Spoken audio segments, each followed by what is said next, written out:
各位街坊，你哋知唔知喺珠海有樓盤有專屬嘅豪華商務巴士直達港珠澳大橋口岸，仲要係免費享受㗎？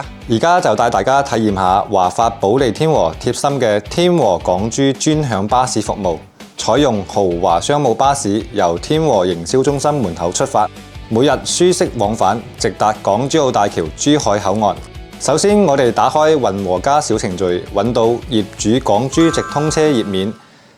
提醒各位鄰居要提前進行點擊預約，每日各有往返2班車，方便又準時。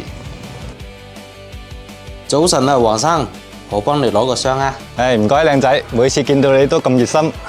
司機明哥成日都笑容滿面，車上好多都係熟面口嘅香港街坊，尤其係啲退休嘅叔叔阿姨咧，經常搭呢班車返香港飲茶湊孫。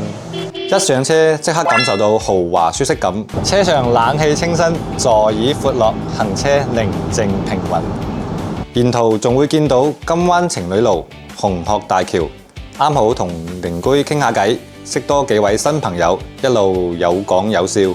望出車窗，蔚藍海面同藍天白雲相襯，真係太震撼啦！忍唔住攞出手機影下相，淨係29公里就到啦，手中嘅咖啡仲係溫嘅。直接轉乘24小時運營嘅金巴去香港揾老友傾偈飲茶。只要提前喺港珠澳大橋穿梭巴士公眾號買好飛，數碼自助取票，來回程都係一次搞掂，成個過程又快又舒服。